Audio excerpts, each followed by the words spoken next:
Hey guys, tonight we begin with something a little darker. A time of plagues, punishments, and pottage. We're diving into what life was really like during the Middle Ages. Forget the castles and chivalry Hollywood sold you. The truth? You probably wouldn't last a single day.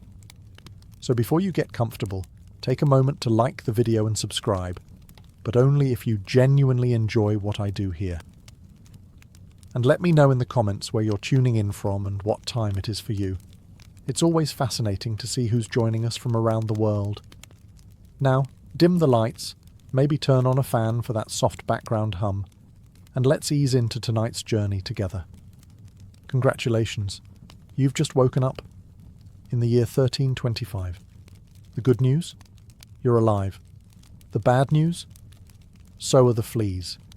Your bed is a half-rotted straw mattress stuffed with bugs and hay that smells like a barn floor, because it was a barn floor 3 months ago.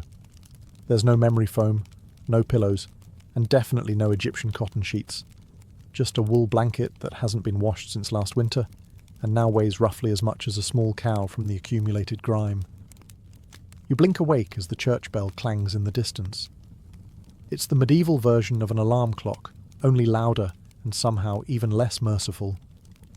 Your home is a wooden hut with one room, no windows, and a charming open-concept floor plan where your family, livestock and domestic insects all share the same space.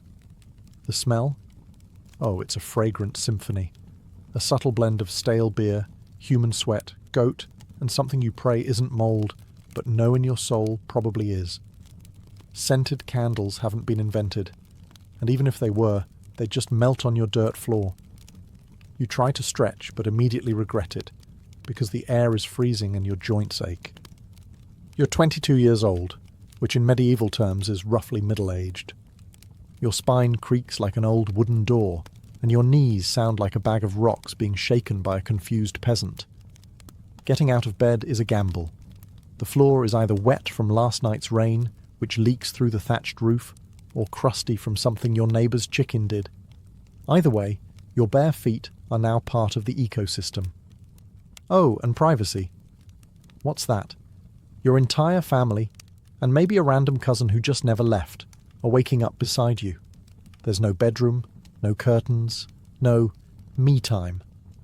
Just communal everything. Welcome to morning in medieval Europe, where you're never truly alone, because parasites, rodents, and 8 other people are always with you. And this is just how your day starts. It only gets worse from here. So, you've managed to crawl out of your medieval haystack of horrors. Congrats. Now nature calls. And it's not calling politely. It's screaming. Here's the part where you start missing the modern bathroom. There's no toilet, no seat, no toilet paper, no flush, not even a mildly resentful plunger in the corner. In the 14th century, relieving yourself is an adventure, a social experiment, and often a small public event. If you're a peasant, your bathroom is likely a wooden bucket behind the house, which is already full because Uncle Wulfstan had a rough night after eating bad turnips. The smell is biblical. You hold your breath, do your business, and then, here's the kicker, toss it into the street. Yes, the street. You're supposed to shout something like "Gardez-vous" before dumping it out the window. That's Old French for "watch out below," although frankly no one ever moves fast enough. Streets in medieval towns are open sewers, a charming river of human waste, animal droppings and mystery liquids you'd rather not examine. If you're lucky enough to live in a town with public latrines, congratulations. You get to sit shoulder to shoulder with strangers in an outhouse where privacy is a myth and ventilation is a cruel joke. You might make small talk, but try not to breathe too deeply. Toilet paper? Never heard of it. Most people wipe with straw, leaves, rags, moss, or, if they're feeling especially indulgent, a scrap of wool. Sometimes, nothing at all. Which might explain why handshakes weren't popular yet. And if you're in a castle, surely it's better, right? Well, sort of. You might have a garderobe, a hole in the wall that drops your waist directly into the moat. Great idea. Except that your enemies know this, and yes, attackers sometimes climbed in through the waist chute, Talk about entering through the back door. So whether you're a farmer or a baron, medieval toileting is a humiliation ritual. It's cold, it's public, it's dangerous, and it's never not disgusting. One slip on a whetstone path, and you're face first in humanity's leftovers, and you still haven't brushed your teeth. But we'll get to that next. You survived the toilet. You deserve a reward, right? Maybe a nice breakfast? Something warm, delicious, comforting? Sorry, this is medieval Europe. Nothing is comforting here. Breakfast, if you can call it that, is a grim affair. There are no eggs Benedict, no coffee machines sputtering awake, and certainly no avocado toast. You sit down, or squat near the fire, to a wooden bowl of something that looks like it was scraped off a muddy boot. Welcome to your daily ration of pottage. Pottage is a thick, gloopy stew made of whatever you can find. Grains, root vegetables, maybe a few beans if you're lucky. It's been simmering in the same pot for days, sometimes weeks, and new ingredients are just dumped on top of the old ones. It's less of a recipe and more of an ongoing edible experiment. On the side, a hunk of bread so hard it could deflect arrows. It's made from coarse rye or barley flour, often bulked up with sawdust, ground up acorns or other creative ingredients, because wheat is a rich man's fantasy. This loaf is not your friend. You don't slice it, you negotiate with it. What about drinks? You're not sipping orange juice or an oat milk latte. You're drinking beer. Yes, beer. At 6 a.m. Why? Because the water is teeming with parasites and filth. So you start your day with weak ale, low alcohol, high survivability. Kids drink it too. No one's happy about it, but at least it won't kill you. Immediately. Want some meat or cheese? Dream on. That's for Sundays and saints' feast days, and only if your lord is feeling generous. Most peasants don't eat meat more than a few times a year. As for fresh fruit, only when it's in season and not already fermented into wine. And don't even think about spices unless you're royalty. A pinch of pepper costs more than your monthly wages. Salt is valuable enough to be locked away. So you chew your gritty bread, gulp your medieval beer, and try not to think about the rat that may have nibbled your porridge in the night. Breakfast doesn't energize you. It just happens to you. And now that you're properly underfed, it's time to work like your life depends on it. Because it absolutely does. So, you've eaten your sad medieval breakfast, and now it's time to get dressed. Not that it'll help. Your wardrobe consists of exactly one outfit. One. It's a rough wool tunic or linen shift that you've worn every day for months, possibly years.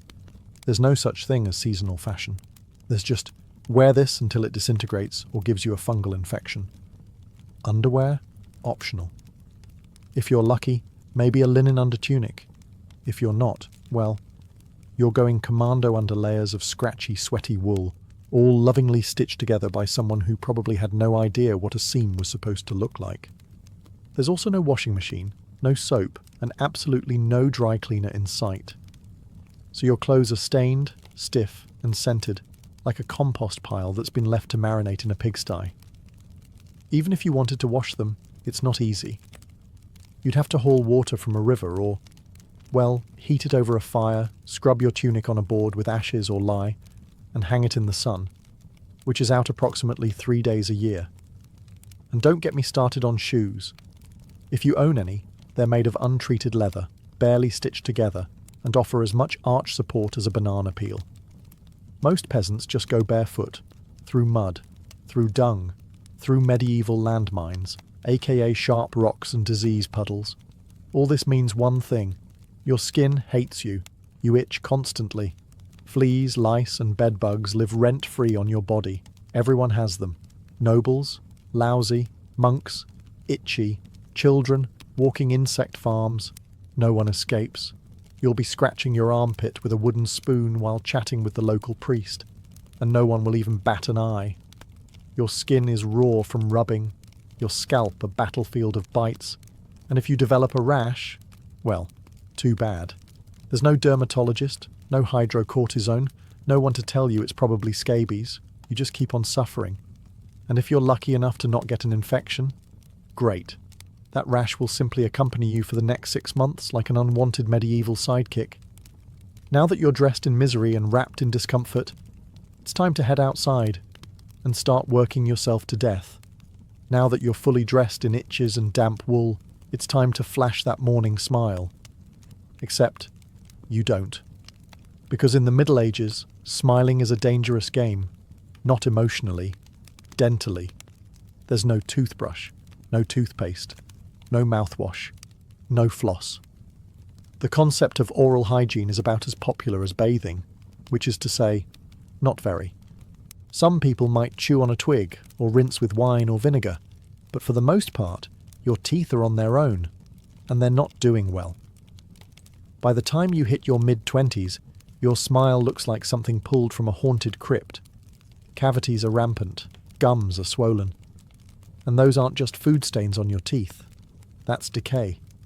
You have more rot in your mouth than a medieval root cellar. Sugar, while not yet everywhere, is becoming more common among the rich. Imported at great cost, mostly used in small cakes or to show off wealth. If you're a noble, congratulations. You get to rot your teeth faster than the peasants. If you're poor, you'll do it slowly over time with fermented bread, gritty porridge, and years of hard chewing. Toothaches? Get used to them. They're like medieval weather, always there in the background. The kind of pain that makes you consider praying, drinking, or pulling the tooth out yourself with a pair of pliers, and that's not a joke. That was the actual treatment. Dentists didn't really exist, but barber surgeons did. Yes, the same guy who cuts your hair is also pulling your molars out by candlelight with an iron hook and zero anesthesia. Infected tooth? Hope you like fevers, because without antibiotics, it can easily turn into sepsis and kill you. From a toothache. That's right. The same thing that sends us to a pharmacy today could be your funeral in the 1300s, and there's no relief on the social front either. Kissing? Good luck.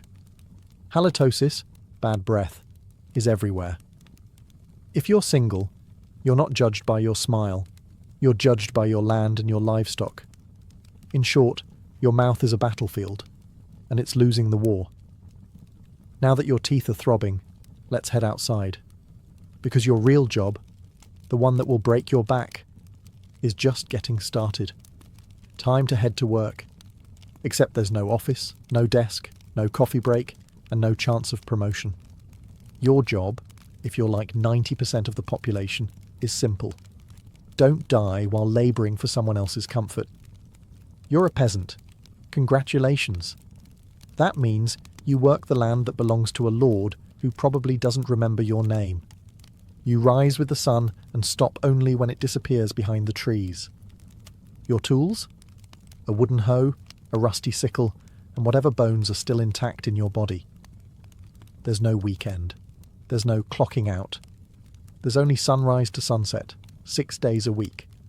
Sunday is off, but only if you're not harvesting, fighting off raiders, or praying feverishly for your infected toe to stop turning black. The work is brutal. Fields are ploughed by hand or with oxen, if you're rich enough to afford one. You dig ditches, sow seeds, pull weeds, and carry water until your spine begins to resemble the letter S. No one cares if you're tired. No one's asking how your mental health is doing. If you're a woman, surprise. You don't just do fieldwork. You also care for children, clean, cook, spin wool, feed animals, and pretend your husband's lice infestation isn't slowly migrating to your side of the bed. Children? They start helping out around age 5. No school, no toys, just a tiny wooden rake and a dream of one day not dying of the flu. And if you're one of the few who isn't a farmer, maybe you're a blacksmith, a tanner, or a cooper, great. You still work with fire, chemicals, or animal guts all day in poorly ventilated sheds. The pay? Basically survival. The perks? Occasional bleeding. Break a bone? Too bad. Get a fever, drink some warm beer and keep going. You can't afford to stop, not even for a day. Because if you don't work, you don't eat. And if you don't eat, well, medieval Europe has a solution for that. It's called being replaced. So you grip your shovel, ignore the blisters, and keep digging. Because in the Middle Ages, your job isn't a career, it's a slow-motion endurance test. Now that your back is on fire from labouring in the fields, let's talk about the weather. Because in the Middle Ages, temperature is less about seasons and more about ongoing punishment from the sky. Let's start with winter. There's no insulation, no central heating, and no weatherproofing. Just wooden walls with gaps you could throw a chicken through. Your windows? Covered with cloth, not glass.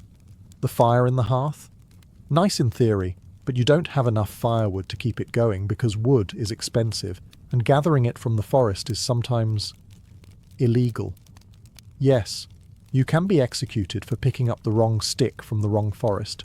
You bundle up in your one damp wool tunic, huddle near the dying embers, and still wake up with your nose frozen. Your feet, permanently cold, often damp. Your fingers, so stiff they feel like tiny medieval popsicles. Frostbite isn't diagnosed, it's just called bad luck. Now fast forward to summer. Sounds better, right? Wrong. In summer, your home turns into a clay oven. There's no fan, no cross breeze, and absolutely no deodorant. You sweat through your layers, but you can't remove them, because showing too much skin is scandalous. And also invites sunburn, insect bites, and social judgment. The flies are out in full force, attracted to your unwashed body, and the smell of last week's goat stew that's still fermenting in the corner. Mosquitoes buzz by your ear while you sleep, assuming you can sleep through the sound of your neighbours yelling and babies crying. In the fields, the sun bakes you. No sunblock, no hat, unless you've fashioned one out of straw like a desperate scarecrow. And the worst part, you still have to work. Heatstroke is just called taking a bad turn, so you're either shivering in your own hovel, wondering if your toes will make it to spring, or you're sweating through your only pair of socks while your thighs chafe into oblivion. And the one thing that never changes, no matter the season, your clothes still itch, your food is still terrible, and your next job, still waiting. Welcome to climate control, medieval style. There is none. Feeling thirsty? Need to freshen up? Want to splash a little water on your face to wake up from this damp fever dream of a life? Too bad. In medieval times, water isn't your friend. It's trying to murder you quietly. Let's start with drinking. The nearby stream looks fresh, bubbling and clear, like something out of a fantasy movie. But spoiler alert, it's not. Upstream, someone just dumped a chamber pot into it. And if not that, then a dead pig is probably decomposing in it. Parasites, bacteria, and the entire microbial army of medieval Europe are waiting in every sip. That's why people drank beer. Yes, beer, even children. But before you imagine medieval kids doing keg stands, understand that it was small beer, weak in alcohol, strong in survival. Brewing boiled the water, so it was safer than whatever flowed through the town ditch. Wine was another option. If you were rich enough to afford it, and unconcerned with functioning properly before noon. What about bathing? Surely water was used for cleaning. In theory, yes. In practice, absolutely not. See, back then, people believed bathing actually opened your pores and let the disease in. That's right. Washing yourself was considered medically risky. You were cleaner, apparently, if you never removed the protective layer of filth caked onto your skin. Communal bathhouses did exist, but they quickly gained reputations as places for gossip, scandal, and sometimes full-on medieval extracurriculars. So naturally, the church got involved and shut many down. Even if you did want to bathe, it was a full production. You'd need to fetch water from the well, boil it over a fire, fill a wooden tub that leaked, and then pray no one else in the house used it before you. Or worse, after. And rainwater? Collected in open barrels where birds poop, insects breed and moss thrives. Sounds refreshing, doesn't it? So whether it's going in your mouth, on your body, or onto your crops, water in the Middle Ages is less of a life source and more of a gamble. One wrong gulp, and you're spending your final days sweating in a straw bed, clutching your stomach, and contemplating all your life choices. Next time you sip tap water, raise a glass for our ancestors. They didn't have the luxury of hydration without hazard, so you drank the water, or maybe you didn't. Maybe you just stubbed your toe on a rock shaped like disappointment. Either way, you're sick. You need help. You need a doctor. Too bad you live in the Middle Ages where medicine is really just polite torture with a theology degree. Let's start with the diagnosis. Everything wrong with you, whether it's a cough, rash, broken bone, or the creeping plague, is caused by your humours being out of balance. The 4 humours were blood, phlegm, yellow bile, and black bile. According to medieval science, your health depends on keeping them balanced, like some sort of internal soup. Got a fever?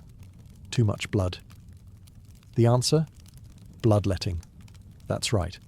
Let's drain your life force into a bowl using a dull blade or a hungry leech. And yes, barbers were often the ones doing it. Imagine getting a haircut and a hemoglobin extraction in one sitting. 2 for 1, baby. Feeling sad or anxious. That's clearly an excess of black bile. The cure? Laxatives. Maybe a warm herbal purge. Or just prayers and a cold compress while everyone avoids eye contact with you and starts carving your coffin. Now, if you break a bone or get a nasty wound, you're in real trouble.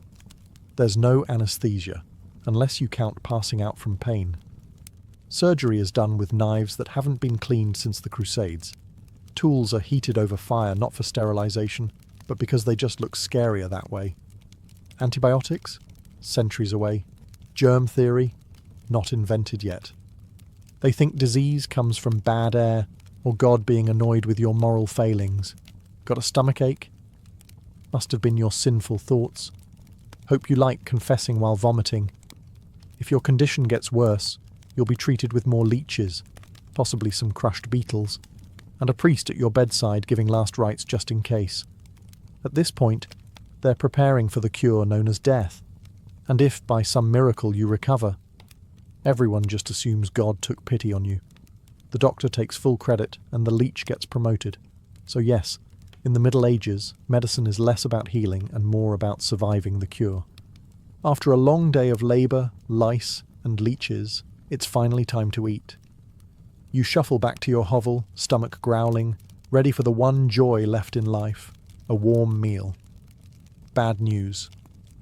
Your meal is probably trying to kill you. Let's begin with the basics.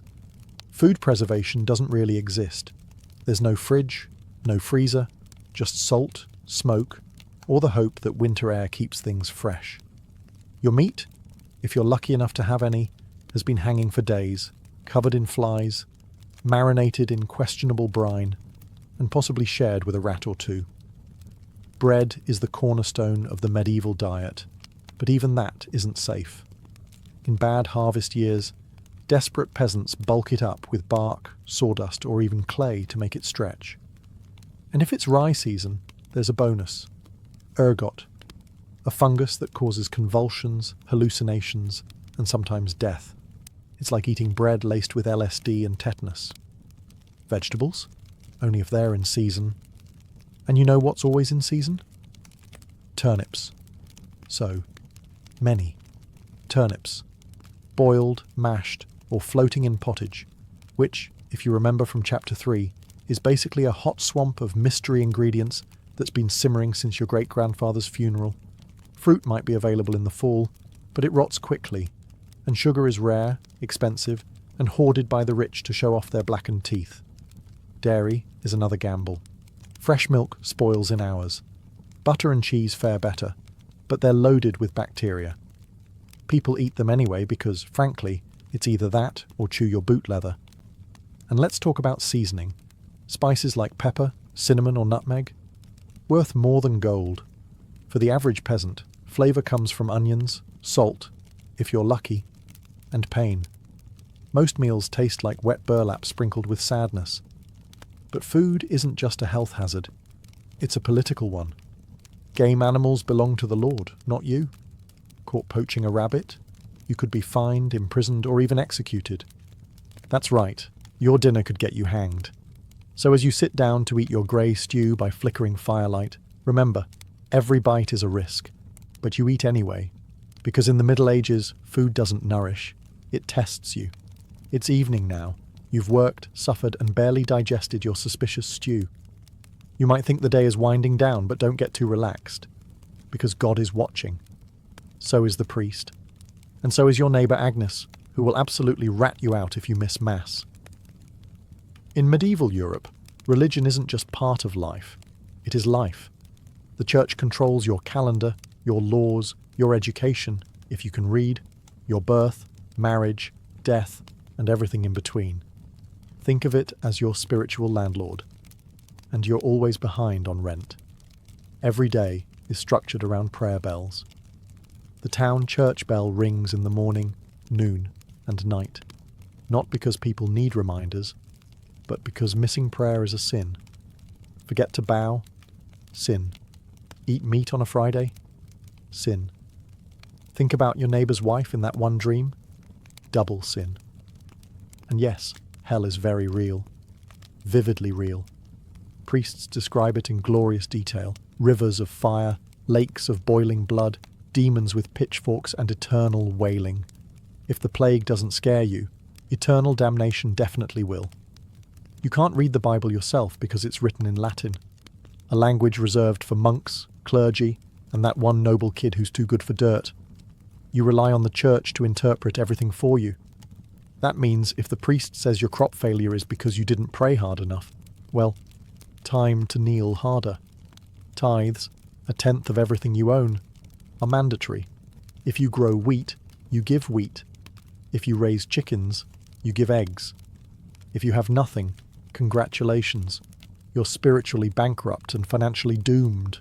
Holidays? They're holy days, dozens of them. And while they offer breaks from labour, they're not for fun. They're for attending Mass, fasting, confessing sins, and reminding yourself that joy is a dangerous indulgence. Questioning the church is dangerous. Heretics are burned, witches are drowned, blasphemers are flogged, and skeptics are quickly reformed. So you go through the motions. You chant, you bow, you pray that your soul, after enduring this dirt-covered life, might finally land in paradise, assuming the priest likes you. Because in the Middle Ages, God may be merciful. But the church? Not so much. If you thought being a medieval peasant was rough, try doing it as a woman. All the filth, famine, and fear, plus childbirth, subservience, and social invisibility. In the Middle Ages, being a woman is like being on hard mode, with no health potions and no restart button. From birth, a girl's life path is pretty much locked in. Marry young, bear children, serve your husband, die tired. Education? Not likely. Unless you're from a noble family and sent to a convent, your intellectual development stops around the time you learn how to churn butter and patch a tunic. Marriage happens early. Really early. It's not weird to be betrothed at 12 and pregnant by 14. It's not about love. It's about land, livestock, and alliances. Your opinion? Not required. Once married, you're basically your husband's property. Your job is to produce heirs, feed everyone, keep the house running, and not complain. Because complaining might get you branded a nag, or worse, a witch. That label comes with a complimentary drowning or burning, depending on local fashion. Childbirth is a death lottery. There's no prenatal care, no sterile tools, no anesthesia. Midwives do their best, but even minor complications can mean death for the mother, the child, or both.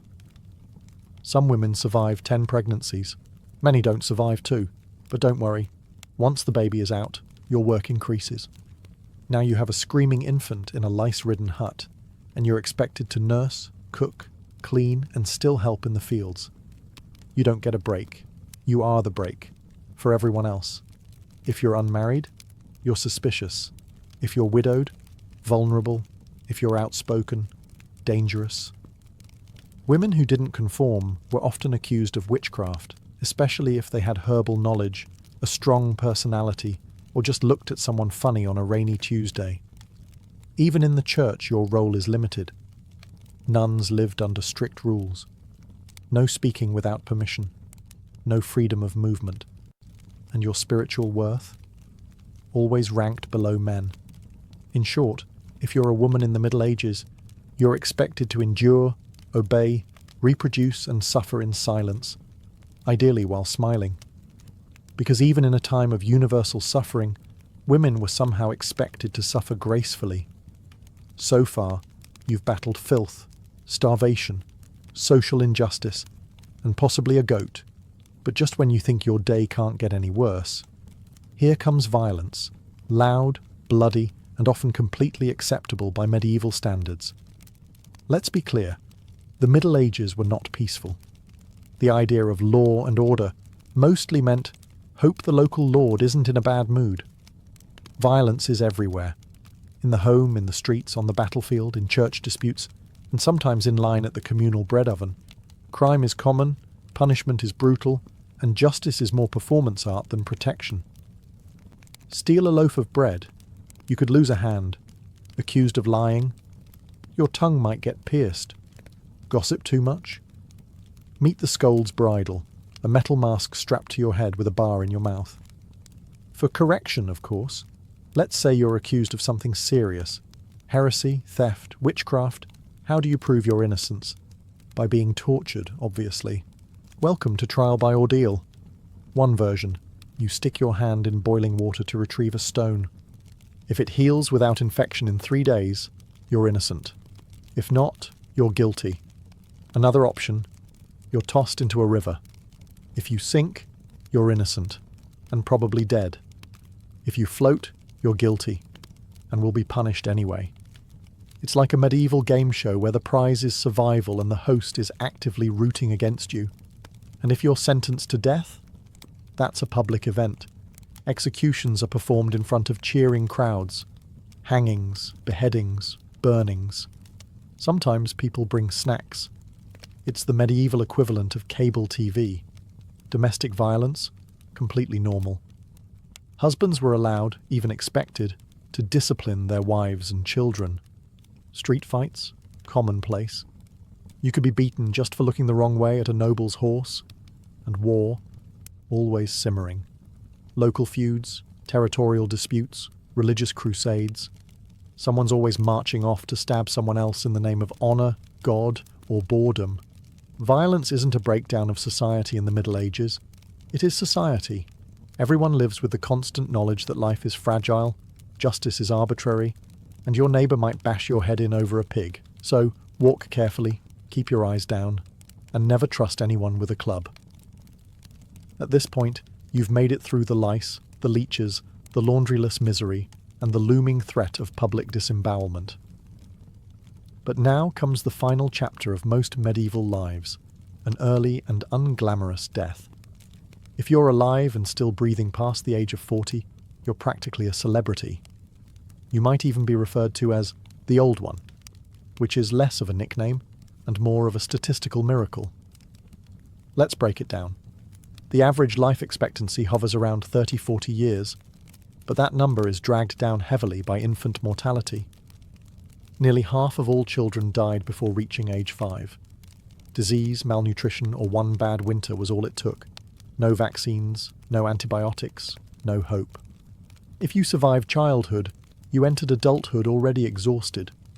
Work began as soon as you could walk upright, and by 25, your joints creaked like a monastery door. You might be missing several teeth, a finger, and most of your original optimism. Women faced a particularly deadly gauntlet: childbirth. It was one of the leading causes of death for medieval women. No pain relief, no medical intervention, just prayer, hot water, and someone holding your hand while you bled out on a straw-stuffed cot. For men, the dangers were different, but equally relentless. Farming accidents, infections from minor wounds, a neighbour's drunken rage, a crusade gone sideways. Even walking to the market could be risky if you crossed paths with a bored bandit or an angry tax collector. Death could also come quietly, from the plague, which turned cities into cemeteries overnight, or from famine, which could last entire seasons, thinning out entire villages, or from bad luck, like eating spoiled grain and spending your final hours hallucinating and screaming at the walls. And funerals? You were lucky if you got one. Bodies were often buried quickly to avoid disease. No embalming, no polished coffins, just a hole, a few murmured prayers, and a shallow mound of earth, if there was enough space left in the churchyard. So yes, in medieval times, life was brutal, short, and constantly under siege by death in all its casual forms. You didn't retire, you just stopped showing up. And speaking of exits, let's move on to your final chapter. The medieval dream dies. So, how's your day been? You've woken up in filth, relieved yourself into a bucket, brushed your teeth with wishful thinking, nearly passed out from hunger, worked until your spine cried for mercy, scratched your way through itchy wool, prayed to not get plague, and barely dodged a public execution for owning a squirrel. Welcome to a single day in medieval Europe. Still dreaming of becoming a knight? Think again. That romanticised version of the Middle Ages, gallant swordsmen, noble ladies in towers, heroic battles and feasts in candle-lit great halls. It's a myth polished by fairy tales and fantasy books. In truth, the medieval world was gritty, cruel, and deeply unfair. Hierarchy was everything. If you were born poor, you stayed poor. If you were born rich, congratulations. You had a better chance of surviving, but you were still one bad soup away from dysentery and a hasty burial. Even the nobles weren't immune to misery. Castles were drafty stone refrigerators filled with fleas, smoke, and politically motivated marriages. Sure, you had a fur cloak and a goblet of wine, but also a 50% chance of dying in a skirmish or from an infected splinter. Not exactly luxury. The simpler times weren't simple. They were relentless. Everything took longer. Everything hurt more. Everything, from childbirth to chewing, came with consequences. Life was survival, not leisure. And if you did find a quiet moment to think, to dream, to imagine something better, there wasn't much you could do with it. No upward mobility, no modern medicine, no internet to Google, what's this weird rash? You lived, suffered, worked, and died within a 10-mile radius of where you were born. But here's the wildest part. Through all of this, people still laughed, sang songs, told stories, fell in love, and found meaning. Not because life was easy, but because humans are stubborn like that. Even in the darkest chapters, they made space for light. So tonight, when you slip into your clean bed with indoor plumbing, antibiotics, and central heating, maybe say a quiet thank you to the modern world, and to your ancestors who fought rats, famine, and feudalism, so you wouldn't have to. Long before she was Catherine the Great, Empress of all Russia, mistress of reform, and icon of ambition, she was simply Sophie. Born Sophie Friederike Augusta von Anhalt-Zerbst in 1729, she was the daughter of a relatively obscure German princely family. Her tiny duchy in Pomerania offered little in terms of power, but Sophie herself. She had something no title could provide: razor-sharp intelligence, relentless charm, and a quiet, burning hunger for greatness. Her upbringing was strict. Her mother, Johanna, was cold and calculating, not a warm, nurturing figure, but a social climber obsessed with status. Sophie's father, a Prussian officer, was more distant than disciplinary. From a young age, Sophie learned to walk the fine line between obedience and cunning. She read voraciously, spoke multiple languages, and learned how to observe a room before speaking in it, skills that would soon become survival tools in one of Europe's most brutal courts. When the Russian Empress Elizabeth Petrovna began searching for a wife for her heir, Grand Duke Peter, she looked beyond Russia's borders. Peter himself was of German descent, and Empress Elizabeth believed a foreign bride, pliable and grateful, would be easier to control. Sophie fit the bill perfectly. Noble blood, Lutheran faith, which she'd be forced to abandon, and a reputation for both grace and humility. At just 14 years old, Sophie was summoned to Russia. She arrived in the freezing capital of St. Petersburg in 1744, wearing thin German fabrics and a diplomatic smile. Her mother pushed her forward like a chess piece. Sophie, however, had her own game in mind. To become acceptable in Russian society, she converted to Orthodoxy, taking the name Ekaterina Alexeyevna, Catherine. The ceremony was public, symbolic, and life-altering. She wasn't just changing religions. She was burning the bridge behind her, stepping into a foreign empire with no way back. No one watching that quiet teenage girl in a fur-trimmed coat could have predicted what would come next. Betrayal, revolution, enlightenment, and empire. But from the moment Sophie stepped foot in the Russian court, she stopped being a pawn and began planning how to become a queen. Catherine's marriage to Grand Duke Peter was meant to secure her place in Russian royalty, but from the very beginning, it felt more like a cage than a crown. Peter, heir to the Russian throne, was not the dashing prince of fairy tales. Awkward, immature, and obsessed with toy soldiers, he was far more interested in playing war games in his chambers than governing an empire, or showing affection to his new wife. Some accounts even suggest he refused to consummate the marriage for years. He idolized Frederick the Great of Prussia and resented the Russian court that had adopted him. In contrast, Catherine embraced Russia with a fierce determination. She learned the language, studied its history, and memorized Orthodox rituals. She wanted to belong. Peter wanted to escape.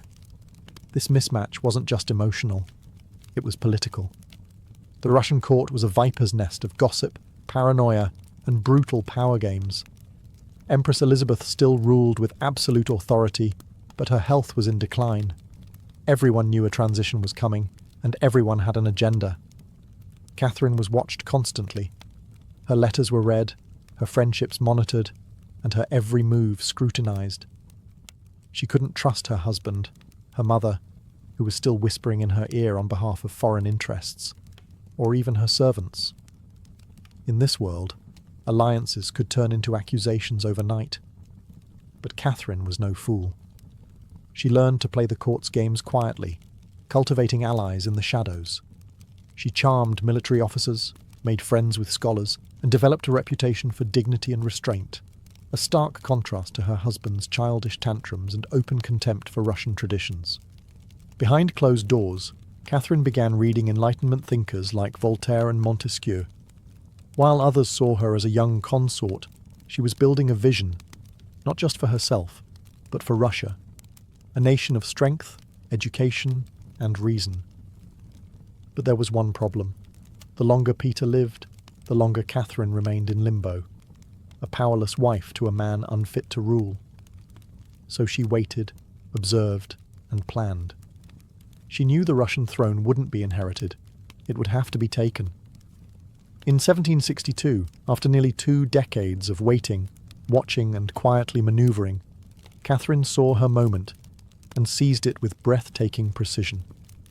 Empress Elizabeth had died, and Peter, now Peter III, was finally Tsar. But his reign began unravelling almost immediately. In just a few short months, Peter alienated the church, offended the nobility, insulted the army, and lavished praise on Prussia, Russia's longtime enemy. He reversed key policies, humiliated the clergy, and talked openly about divorcing Catherine to marry his mistress. The court, already wary of his erratic behaviour, turned cold. The army, filled with generals loyal to Catherine, grumbled in corridors. Even ordinary Russians, devout and patriotic, saw Peter as a foreign puppet who mocked their traditions. Catherine, watching all of this unfold, made her move. In July of that same year, while Peter was away at his summer palace, Catherine launched a bloodless coup d'etat. Supported by key military officers, including her lover Grigory Orlov and his influential brothers, she rode through St. Petersburg in full regalia, was proclaimed Empress Catherine II, and won the allegiance of the powerful Imperial Guard. Peter, caught off guard and without allies, surrendered within days. He was taken into custody, and shortly after, found dead under mysterious circumstances. Officially, it was reported as a hemorrhoidal colic. Unofficially, it was murder. Catherine was now empress, not by birth, not by marriage, but by will, wit, and audacity. It was unprecedented. A foreign-born woman with no legitimate claim had taken the Russian throne without a single battle. But her real challenge was just beginning. She had to transform that bold grab for power into a lasting legacy. Would Russia accept her? Would the nobility respect her? Could she hold the empire together without falling victim to the same fate as her husband? Catherine understood that power gained through intrigue could be lost just as easily. She needed to rule not as a schemer, but as a visionary. And so began her transformation, from a careful conspirator to a reforming empress, one who would redraw borders, embrace the Enlightenment, and redefine what it meant to be a woman in power. Once Catherine had the crown, she could have rested on her power, but she didn't. She had something bigger in mind than simply sitting on a throne. She wanted to transform Russia, and not just militarily or politically, but intellectually. While Peter had worshipped Frederick the Great and toy soldiers, Catherine idolized Voltaire, Diderot, and the bold thinkers of the Enlightenment. She believed in reason, progress, education, and the role of a monarch as a servant of the people, even if she herself ruled with absolute authority. Catherine didn't just read Enlightenment philosophy, she lived it. She corresponded directly with Voltaire for over 15 years, flattering him while defending her autocracy. She invited Diderot to her court and even purchased his entire library to support him financially. Behind closed doors, she pored over legal texts, debated reforms, and crafted policies to modernize the empire. Her early reign was filled with efforts to codify Russian law. She formed the Legislative Commission in 1767, an ambitious project intended to rewrite the entire legal code of Russia. Catherine's own nakaz, or instruction, was a political manifesto in disguise, one that spoke of equality before the law, the dangers of torture, and the responsibility of rulers to serve the common good. For an empress in 18th century Russia, it was radical. But Enlightenment ideals had to survive the realities of Russia, a vast, feudal, deeply conservative land, ruled by nobles who liked their serfs exactly where they were, beneath them. Catherine knew this. While she advocated reform, she moved carefully. She abolished some forms of torture, expanded access to secular education, and built schools and libraries. But she also reaffirmed the nobility's control over their serfs to keep them loyal. This was Catherine's balancing act, a philosopher queen in public, a practical empress in private. She walked a tightrope between ideology and survival, between the shining salons of Paris and the gritty politics of Moscow. Her vision for Russia was bold, but always calculated. In many ways, Catherine wasn't trying to make Russia European. She was trying to make Russia modern, on her terms. And that meant reform, yes, but with an iron hand in a velvet glove. Catherine wasn't content with reforming Russia from within. She wanted to expand it outward, to make it an empire worthy of fear, admiration, and envy. Where Peter the Great had opened a window to the west, Catherine aimed to knock down the walls. Under her leadership, Russia's borders stretched wider than ever before. She waged wars not just to defend her crown, but to reshape the map of Europe. One of her most significant campaigns was against the Ottoman Empire.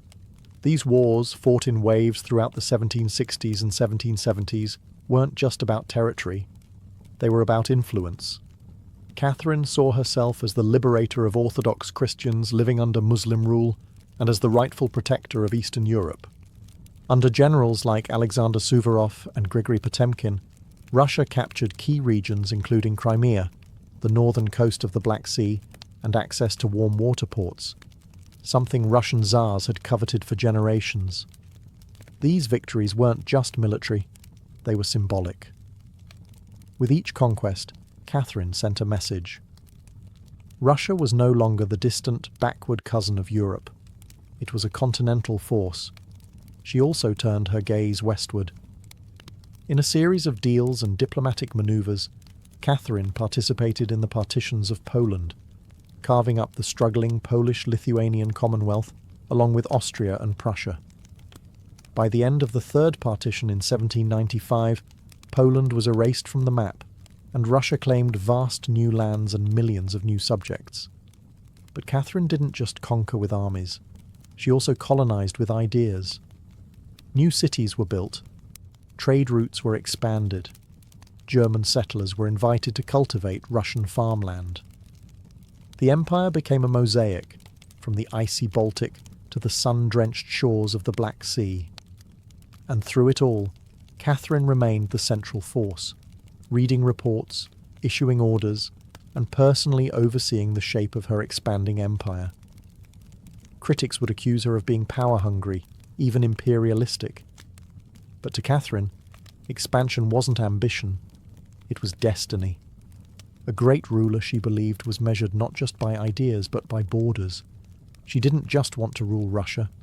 She wanted to remake it as a civilized empire, feared by its enemies, respected by its peers, and loyal to her alone.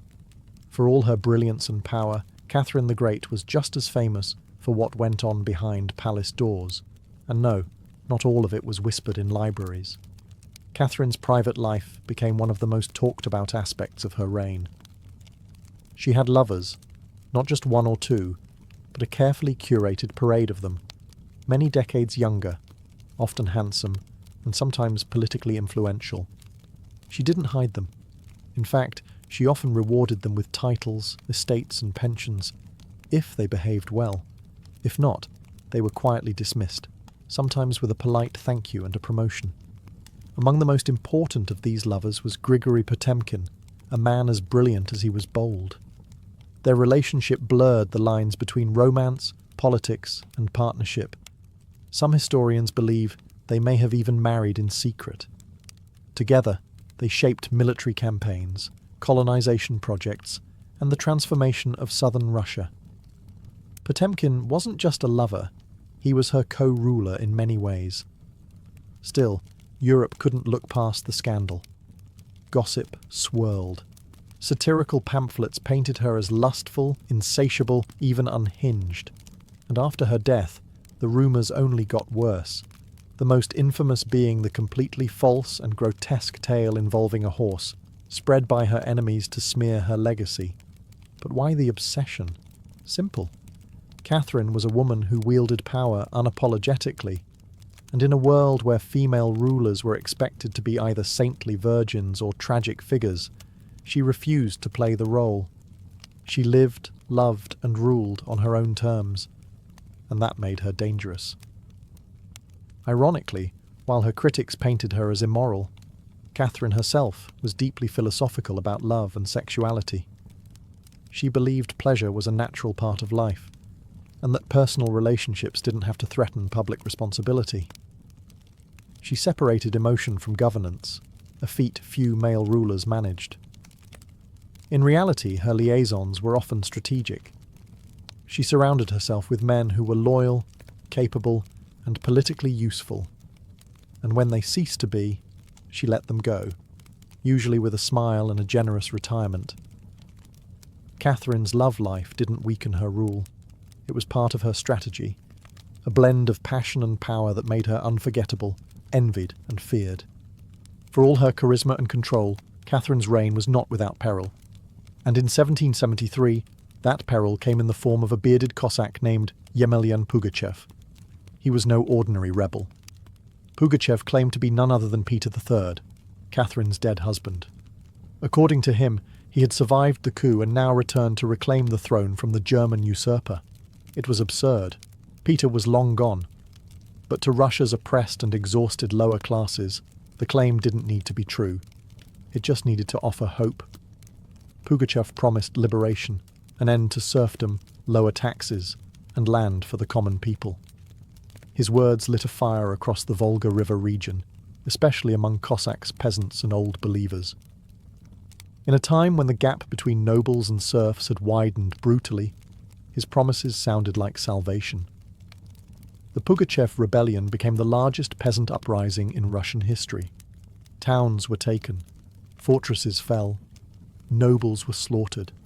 For a terrifying moment, it seemed as if the empire itself might fracture. Catherine was shaken. This wasn't a foreign war she could win with cavalry and treaties. This was a revolt from within. Her own people, rising against the system she ruled. But Catherine didn't panic.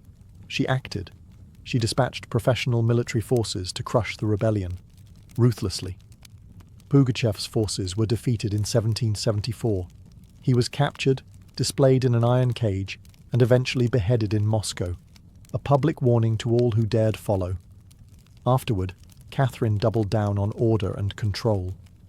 Her dreams of liberating the serfs quietly faded into silence.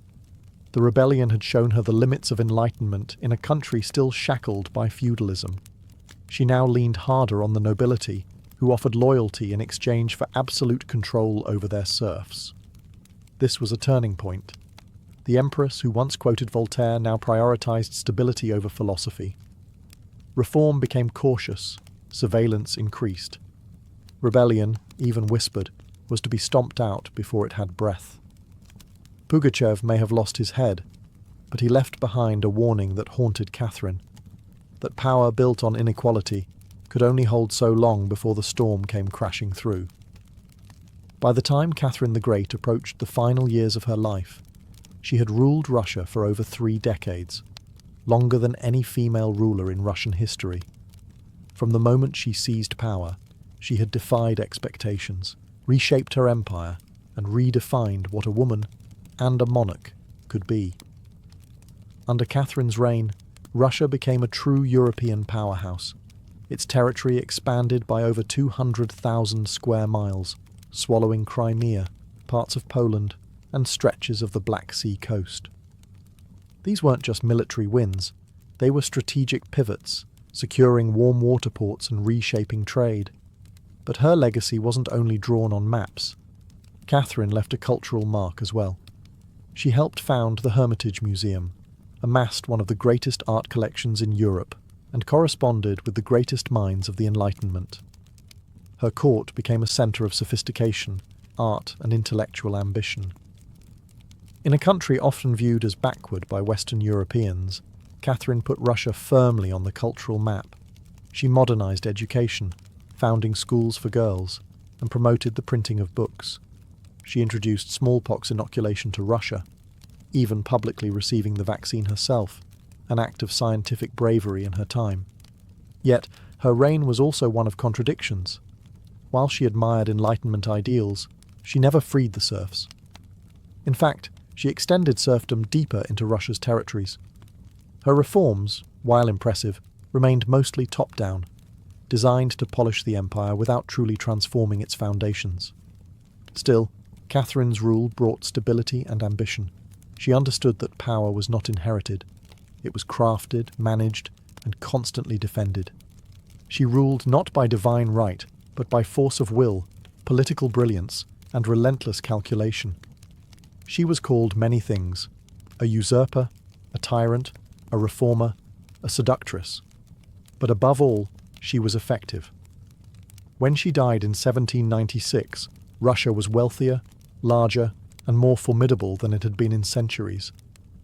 She left behind a throne secure, an empire expanded, and a legend that would endure for centuries. Catherine didn't just reign, she ruled, with intellect, strategy, and an unapologetic grip on history. And in doing so, she became more than an empress. She became a myth. For all her power, expansion, and enduring legacy, Catherine the Great was still, at her core, a woman navigating a man's world and reshaping it in her image. Behind the imperial portraits and state decrees was someone deeply aware of how precarious her position was. She was not born Russian. She came to the throne through a coup. She ruled an empire that didn't want a woman in charge, and yet she not only endured, she thrived. Catherine was never content to be ornamental.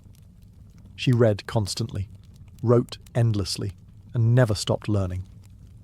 Her daily schedule was intense: hours of reading reports, corresponding with foreign powers, editing state papers, and managing a court filled with rival factions. She wasn't content to simply sit on the throne. She worked the throne like a stateswoman born to it. She was also, in many ways, lonely. She surrounded herself with courtiers, lovers, and artists, yet wrote in her memoirs of how few people she could truly trust. Her son Paul, whom she distrusted and kept away from state matters, grew into a man she feared would undo all her progress. Her greatest emotional partnership, with Grigory Potemkin, faded into deep friendship, but his death in 1791 left a wound that never truly healed. Catherine crafted her image carefully. She understood the power of narrative, and wielded it better than most monarchs of her age. She posed as Mother of Russia, enlightened monarch, warrior empress, and lover of the arts.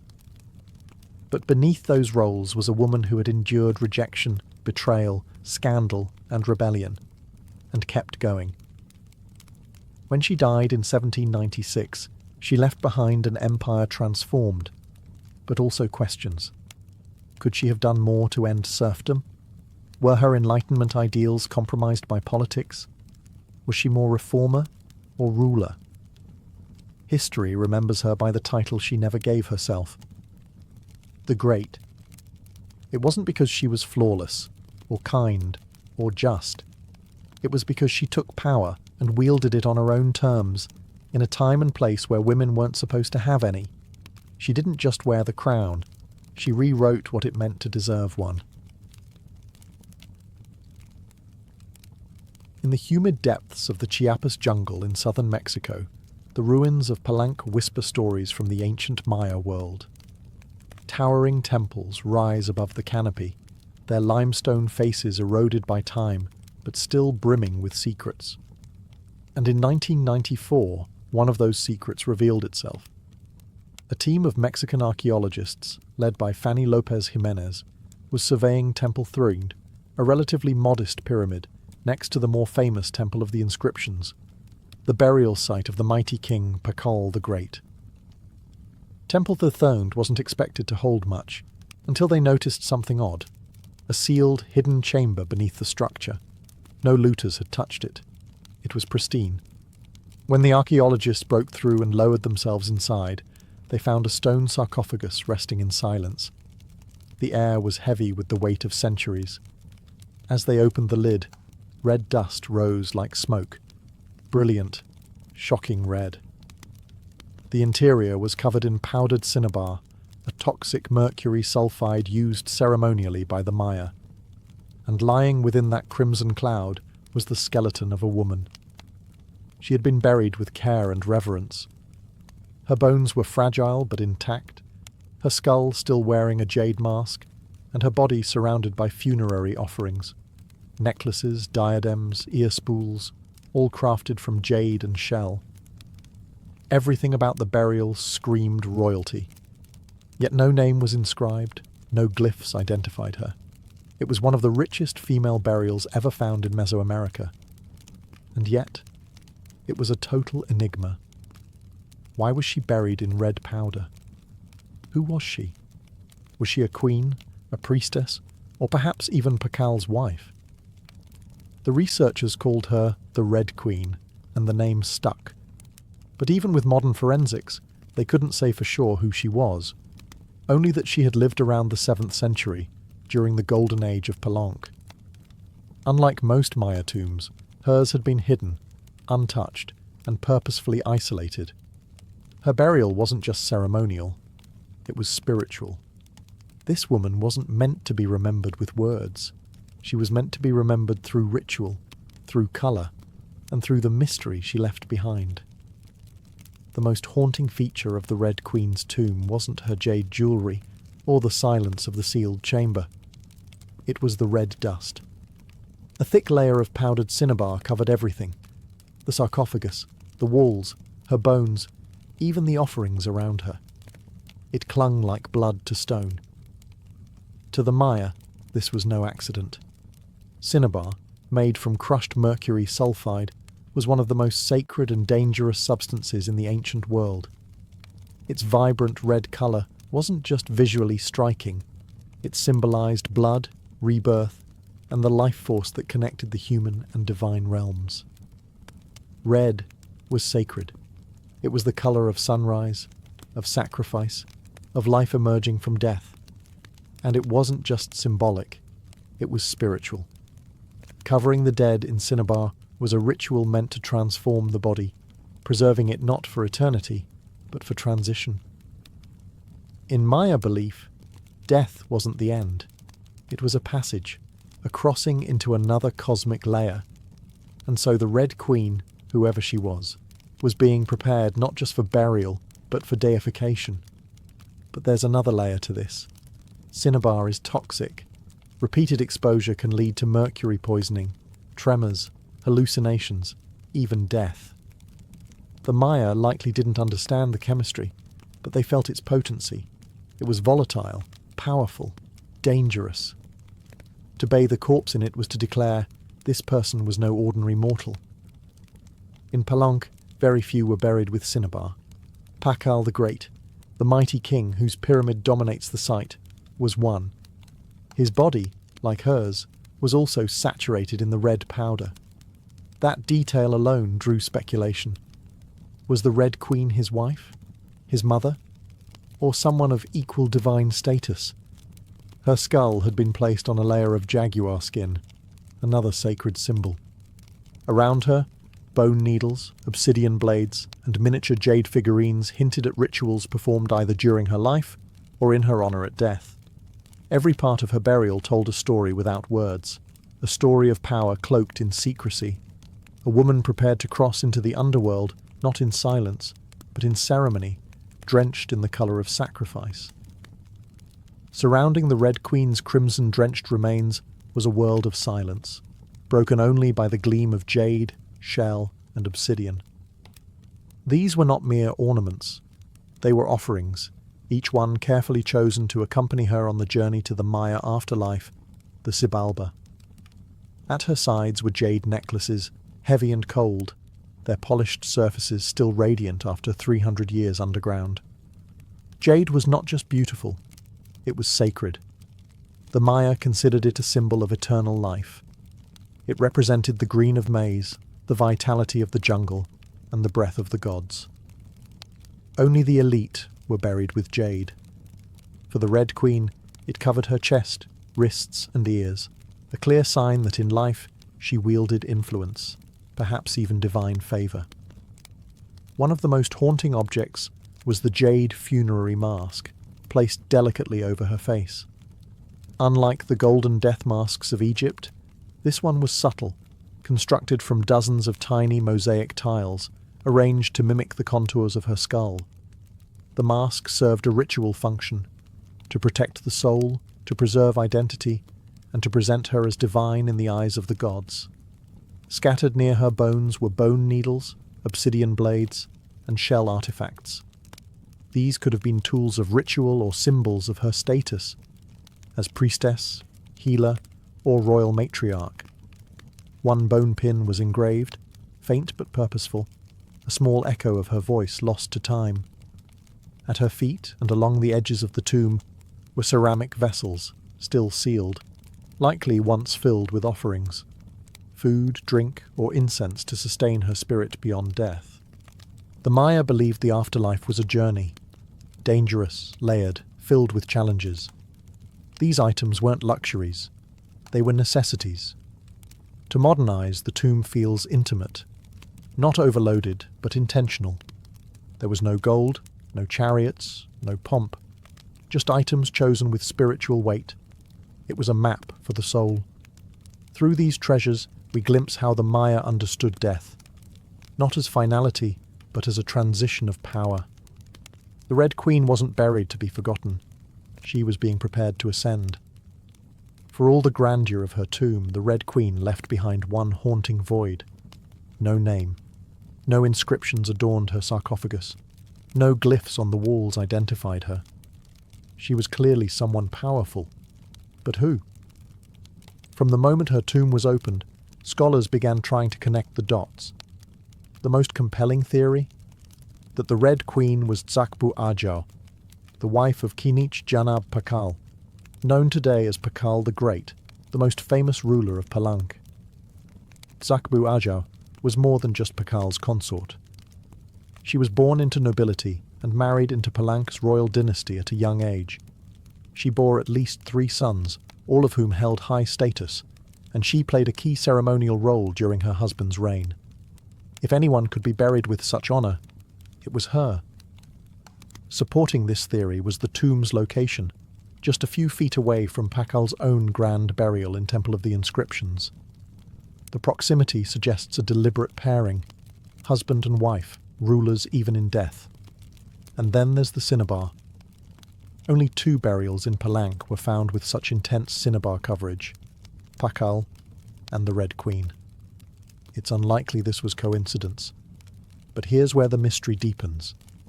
DNA tests were conducted on both sets of remains in hopes of confirming the connection. But the results? Inconclusive. The woman's bones showed no direct maternal link to Pakal, but that didn't rule out a spousal relationship. After all, marriage does not require shared blood. Some have argued she could have been Sakkuk, Pakal's powerful mother, who ruled Palank before he came of age. Others suggest she may have been a high priestess, or a sister, or a royal ancestor whose name has simply been lost to history's erosion. Still, the evidence points most strongly to Tsakbu Ajau, a queen by title, a mother of kings, and a spiritual counterpart to Pakal. The lack of a name may not be an oversight. It may have been intentional. In Maya cosmology, the soul lived on not through monuments, but through ritual, symbol, and the whispers of the earth. And so the Red Queen remains suspended between legend and truth, a woman who ruled, remembered not in stone, but in scarlet and silence. To understand the Red Queen, we must understand the world she came from, a world where Maya women, especially royal ones, held more influence than many realize. In Maya civilization, politics was often a family affair. Royal women weren't merely passive consorts. They were diplomats, priestesses, and power brokers. They conducted rituals, sponsored temples, and played crucial roles in maintaining dynastic legitimacy. Their bloodlines were political capital, used to forge alliances and secure claims to the throne. Take Sakkuk, for example, the mother of Pakal the Great.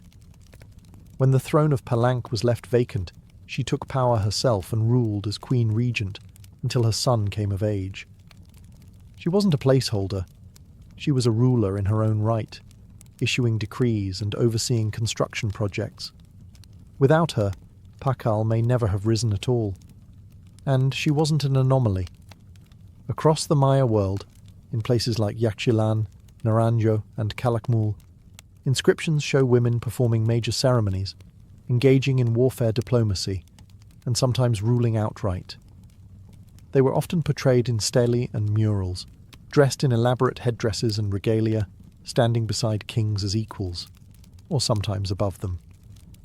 Their words were carved in glyphs. Their names were remembered, until they weren't. By the time Spanish conquistadors arrived centuries later, much of that memory had eroded.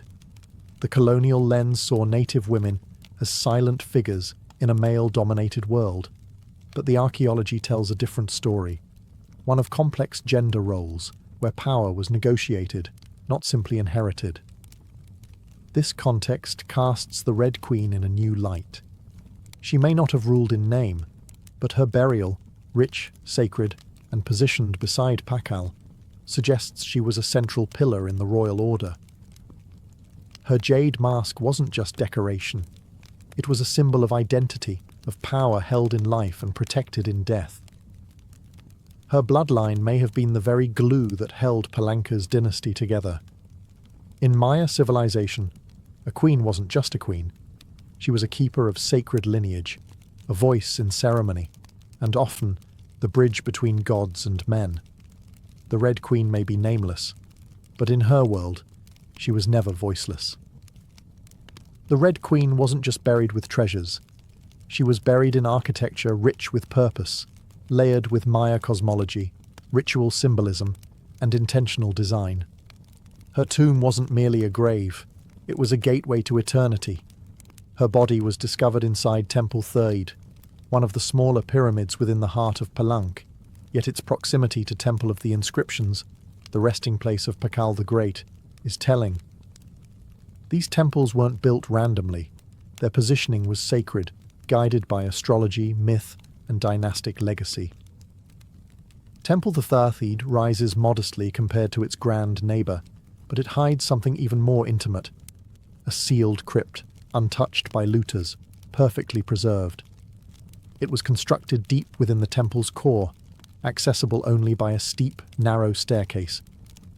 The descent into her tomb feels almost symbolic, a ritual journey downward, into the underworld.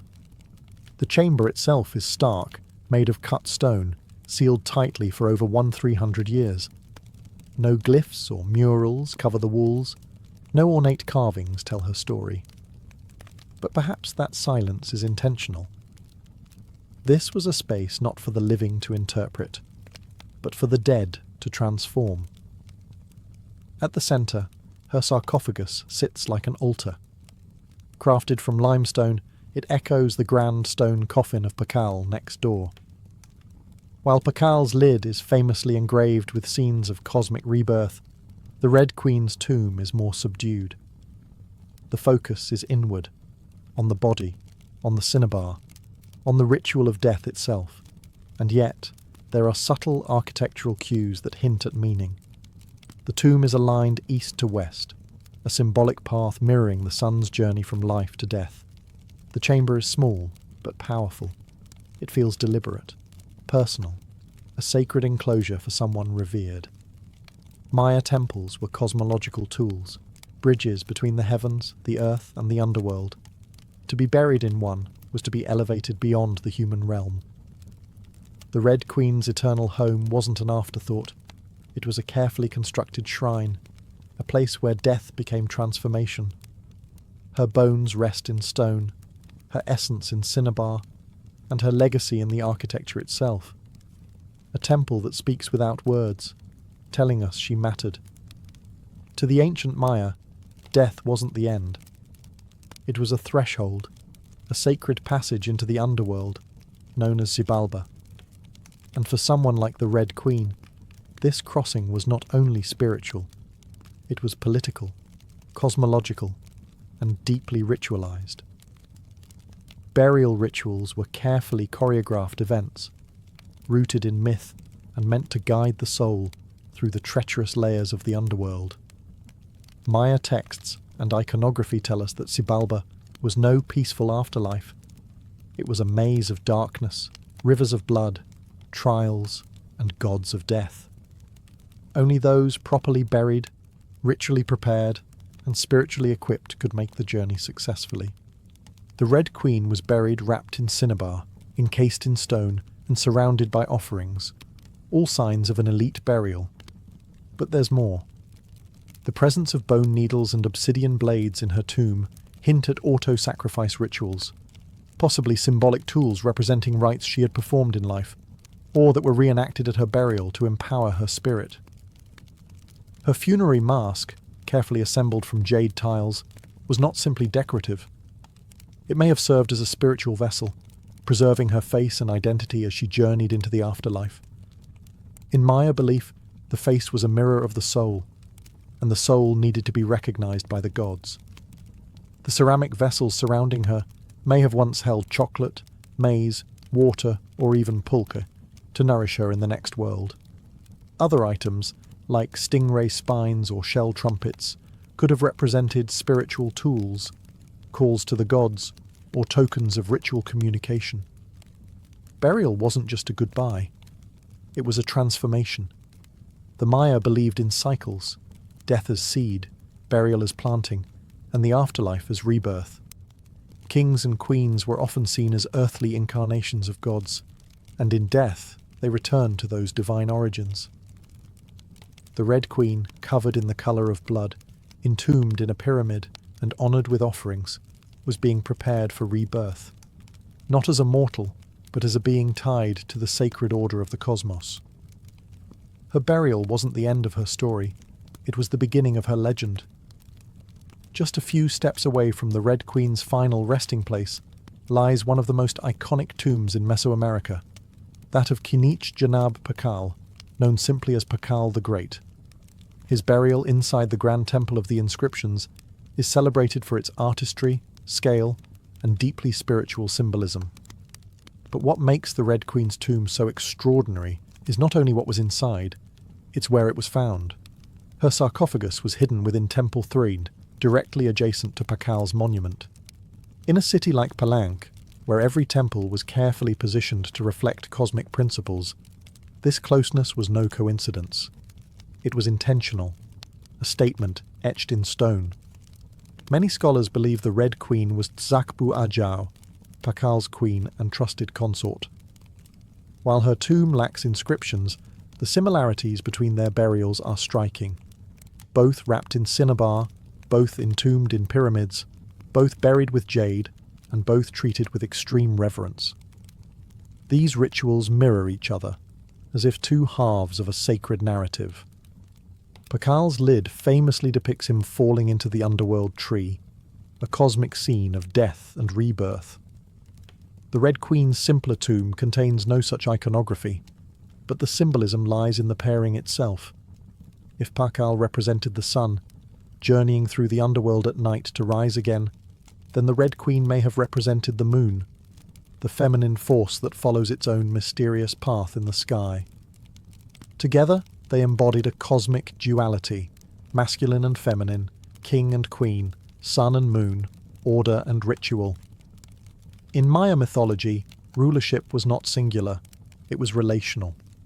Harmony in the cosmos required balance, and that balance extended into the dynastic court.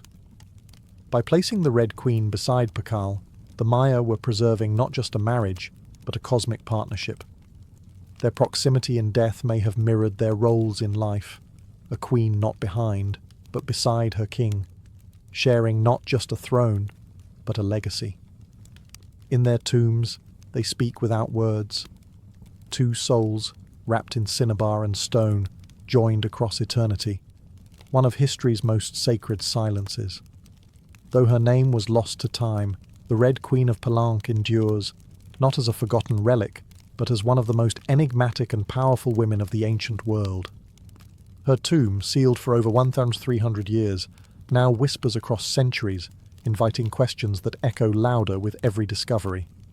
She represents a mystery that still resists full understanding.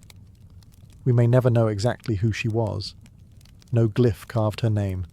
No stela told her story. And yet, the care in her burial, the richness of her offerings, the symbolism of her crimson-drenched bones, all speak of a woman profoundly important. Not merely as a wife or consort, but as someone who held real influence, spiritual weight, and royal blood. Today, the Red Queen forces us to re-evaluate assumptions. She's a reminder that in the ancient Maya world, women were not silent. They led rituals, governed cities, and shaped dynasties. While kings like Pakal have long taken the spotlight, the Red Queen's re-emergence reminds us that power did not belong to men alone. It flowed through mothers, queens, priestesses, and visionaries. Her legacy is more than the treasures she left behind. It's the conversation she started among archaeologists, historians, artists, and storytellers. Every jade bead, every layer of cinnabar, every architectural choice in Temple Thethid tells us something deliberate. This woman mattered, and perhaps that's the most extraordinary part of her story. Not what we know, but what we still don't. The Red Queen teaches us that history isn't just a collection of facts, it's a living puzzle, a shared human longing to connect with the past. In that sense, her legacy is still unfolding. She lies wrapped in red, the colour of life and sacrifice, of blood and rebirth. Her face, once hidden behind a jade mask, now stares back at us through science, art, and wonder. She remains nameless, but not voiceless, mysterious, but not forgotten. The Red Queen may have ruled a kingdom in life, but in death, she rules something greater, our imagination. Her tomb was sealed in stone. Her story was written in silence. And still, somehow, she speaks. Frida Kahlo was born on July 6, 1907, in the vibrant district of Coyoacán, then a village on the outskirts of Mexico City. Her childhood home, the Casa Azul, the Blue House, was filled with colour, contradiction, and quiet strength. It would later become a sanctuary, a battleground, and a museum to one of the most iconic artists of the 20th century. Frida was the third of 4 daughters born to Guillermo Kahlo, a German-Hungarian photographer, and Matilde Calderón, a devout Catholic of indigenous and Spanish descent. Her parents were opposites: Guillermo, reserved and intellectual; Matilde, religious and emotionally distant. Frida would inherit her father's introspection and artistic eye, but also her mother's fierce resilience. As a child, Frida was imaginative, outspoken, and bold. She read voraciously and asked questions most adults didn't want to answer. But at the age of 6, she contracted polio, which left her right leg thinner and weaker than the other. A physical difference she tried to mask with long skirts, but never allowed to limit her spirit. The illness left her bedridden for months and isolated from other children. During this time, she grew close to her father, who encouraged her to exercise, ride bicycles, and stay mentally sharp. Unlike most girls of her time, Frida didn't aspire to become a wife or a homemaker. Her goal? To become a doctor. She enrolled in the prestigious National Preparatory School in Mexico City at age 15, one of only a handful of girls accepted. There, she stood out not just for her intelligence, but for her rebellious wit, radical thinking, and unique sense of style. She joined a group of young intellectuals known as the Cachuchas, who debated philosophy, literature, and politics. Frida was drawn to revolution, to ideas that challenged tradition. But even in those early years, before the bus crash that would define her body, and before the fame that would define her legacy, Frida Kahlo was already painting herself into the world, with sharp edges, unapologetic ideas, and an identity too big to fit inside anyone else's expectations. She wasn't just growing up in Coyoacán, she was preparing to remake herself entirely. On September 17, 1925, Frida Kahlo's life was split in two: the girl she had been and the woman she was forced to become. That afternoon, she boarded a wooden bus with her boyfriend, Alejandro Gomez Arias, after school. They were laughing, teasing each other, and probably arguing. Frida never did anything halfway. But moments later, the bus collided with a streetcar, and in an instant, her future unraveled into pain, metal, and silence. The crash was horrific. The streetcar crushed the bus against a wall, splintering wood and flinging passengers. Frida was impaled by an iron handrail. It entered her left hip and exited through her pelvis. Her spinal column fractured in 3 places. Her right leg shattered, her foot dislocated. Her collarbone and ribs broke. Her shoulder was dislocated. Her abdomen was pierced. She was just 18 years old. A man covered her with a borrowed overcoat. Someone else noticed her body was sparkling, not from blood, but from the gold powder she had been carrying in a pouch. It had exploded on impact, dusting her broken form in what looked like glittering ash. Frida was taken to the Red Cross hospital and underwent numerous surgeries over the following months. She spent weeks in a body cast, flat on her back, immobile, writhing with infection and uncertainty. The future she'd imagined, of becoming a doctor, slipped further away with every passing day. But in that stillness, something began to stir. Her father gave her brushes. Her mother rigged a special easel to hang above her bed. A mirror was placed on the canopy so she could see herself. And there, lying in plaster and agony, Frida began to paint, first out of boredom, then out of obsession. Her first subjects were her own reflection, because she was all she had. But what emerged wasn't vanity. It was survival. The crash had broken her physically, but it had also opened a door into her own mind, her own body, and eventually into the surreal language of pain and identity that would define her art. The girl who wanted to heal others now began healing herself. one brush stroke at a time. As Frida Kahlo lay encased in plaster and steel, a body fighting itself with every breath, she began to paint. What started as a form of therapy soon became a language, and that language was deeply personal, brutally honest, and often hard to look at. Which was precisely the point. Frida didn't paint pretty flowers or polite landscapes. She painted pain. Her pain. Physical, emotional, and existential. Her first subjects were self-portraits, not because she was vain, but because, as she famously said, "I paint myself because I am so often alone, and because I am the subject I know best." Her early works were small in scale, painted on tin or wood panels, inspired by Mexican retablos. Devotional paintings meant to tell stories of suffering and miracles. Frida turned this tradition inward. Her body became the canvas. Her emotions became the altar. She painted herself as split, as pierced, as bleeding. In one painting, she is impaled by nails, like a modern-day martyr. In another, she floats in a barren landscape, tethered to a broken column, a metaphor for her shattered spine. She painted herself weeping, fractured, decapitated, and bare, but never passive, always watching. Her pain was not sanitized. She painted the ugliness of trauma with beauty, defiance, and even humor.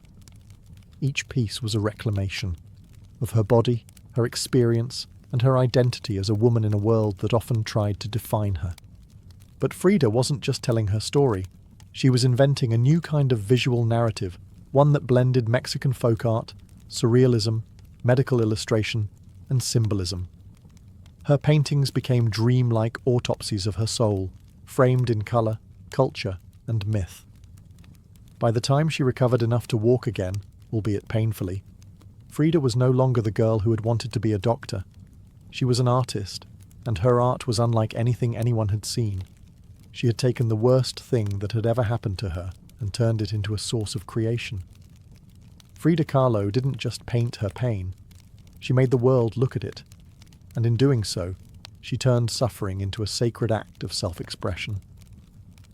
In 1928, still recovering, still painting, and just 21 years old, Frida Kahlo met the man who would become the most profound and turbulent relationship of her life, Diego Rivera.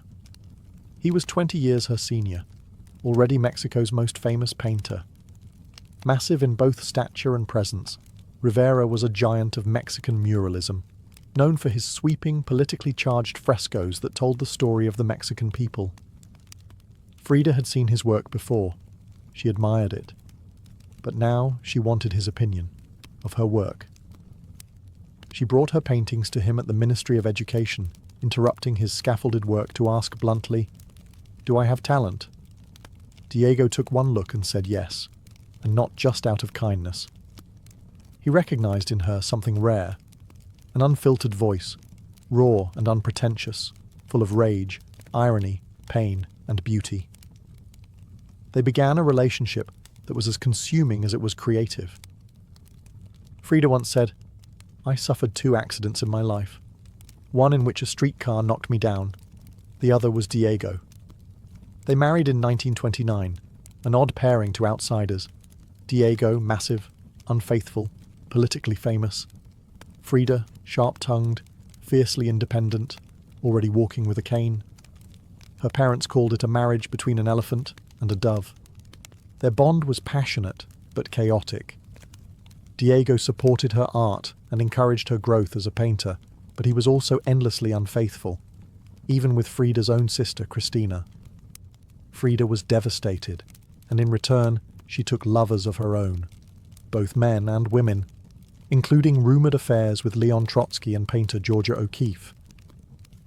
They divorced in 1939, then remarried a year later with different terms.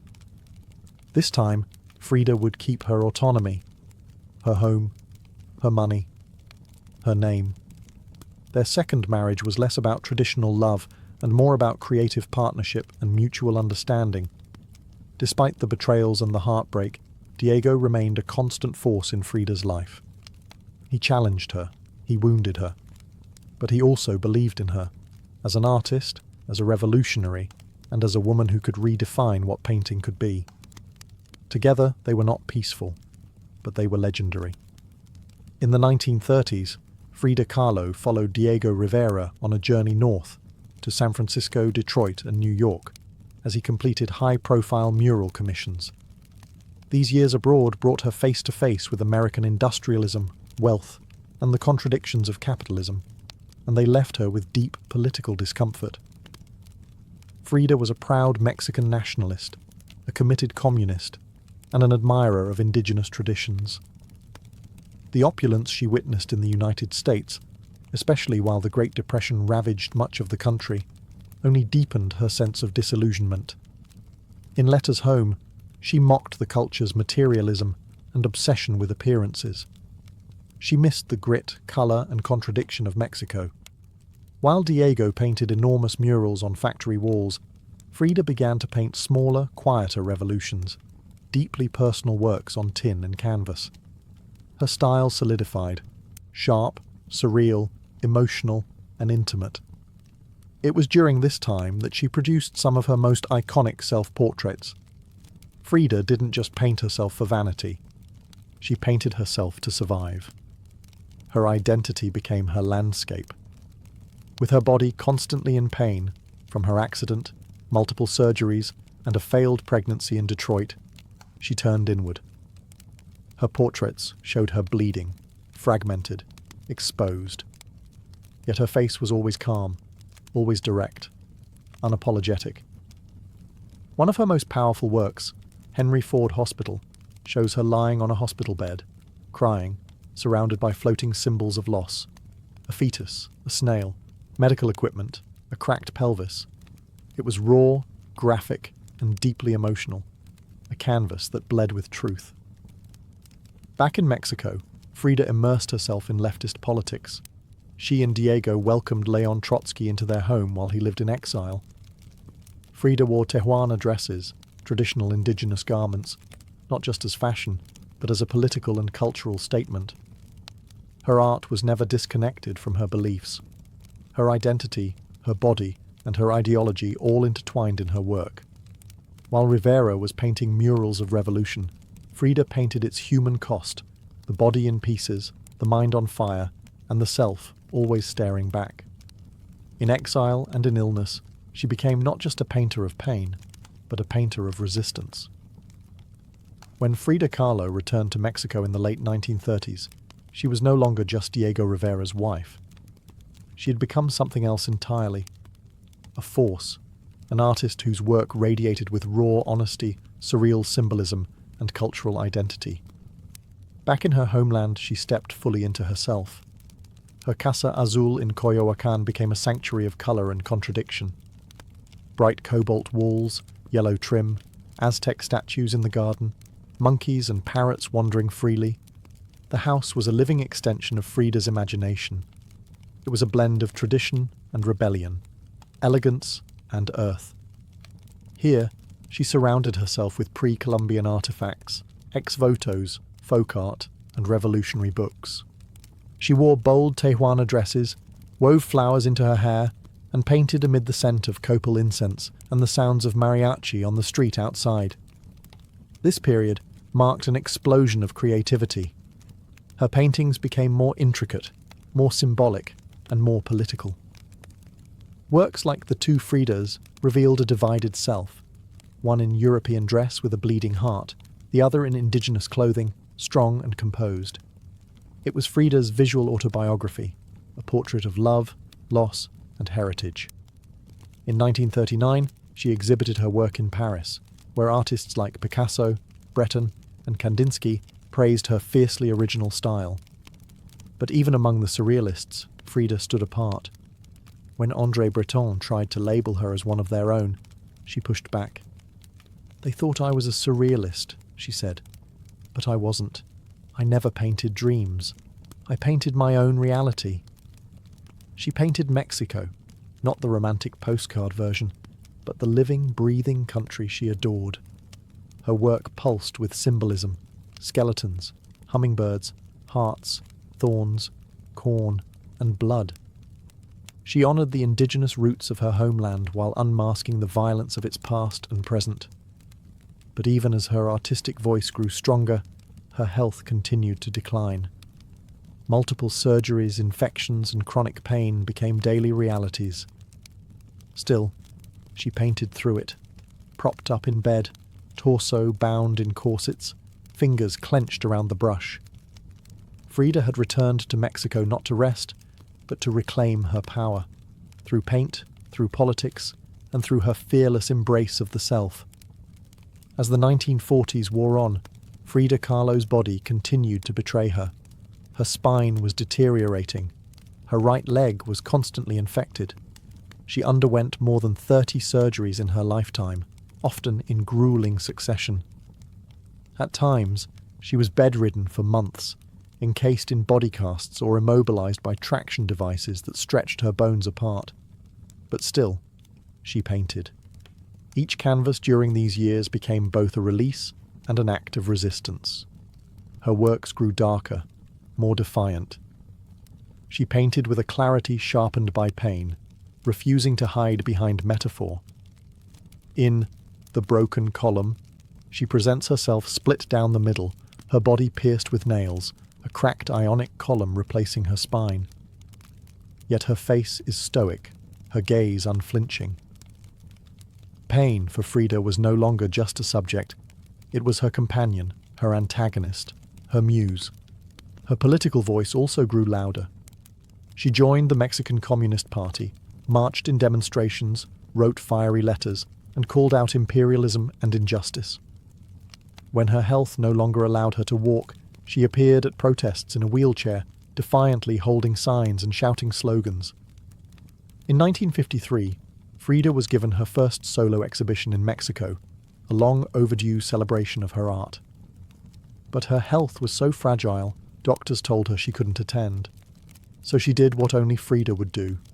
She arrived by ambulance, carried in on a stretcher, and placed in the center of the gallery on her hospital bed.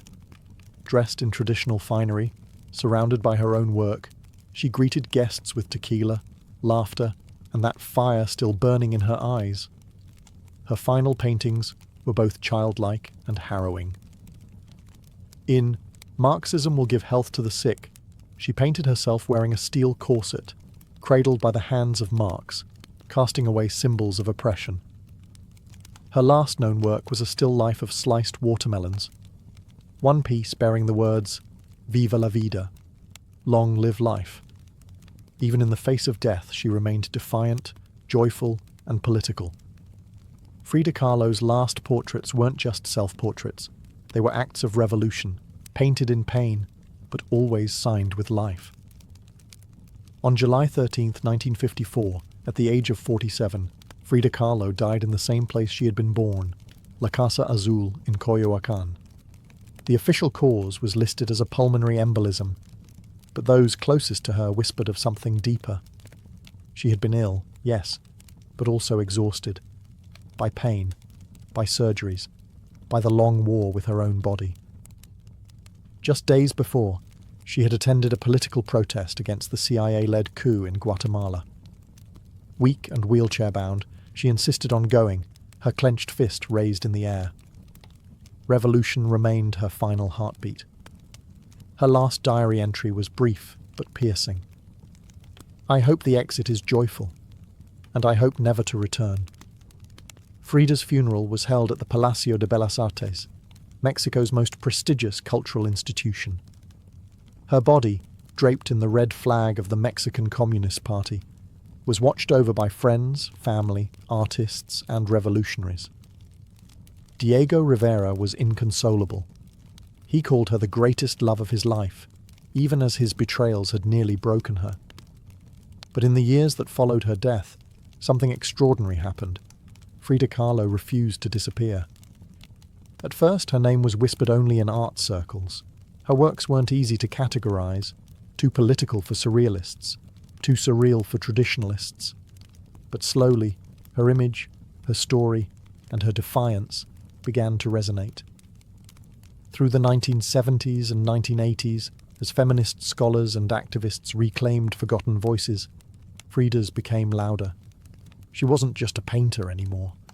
She was a symbol of pain turned into beauty, of feminism born through resistance, of Mexican identity celebrated without apology, of queerness, disability, revolution, and authenticity. Her face, unibrow, gaze, flowers in her hair, became iconic. Her home became a museum. Her diary became a sacred text. And her paintings now hang in the world's greatest museums. Frida Kahlo had lived much of her life in Diego's shadow. But in death, she stepped forward. She didn't just leave behind paintings. She left behind a mirror and dared us all to look, not with pity, not with fear, but with fire. Today, Frida Kahlo's face is everywhere. Printed on t-shirts, painted on murals, turned into dolls, memes, posters, and icons. Her signature unibrow, her flower-crowned hair, her direct gaze, all instantly recognizable. But what makes her legacy powerful isn't just that people know her face, it's that they recognize the truth behind it. Frida didn't try to be flawless. She didn't fit into boxes. She wasn't conventional, and she didn't care to be. In a world that demands perfection, she gave us realness. Raw, messy, vibrant, angry, joyful, contradictory realness. She celebrated what made her different: her disability, her queerness, her politics, her culture, and turned it into art that transcended borders and decades. She's become more than an artist. She's a global symbol of defiance, feminism, cultural pride, and creative resistance. For queer communities, she's a fearless bisexual icon who lived openly and unapologetically in a time that demanded silence.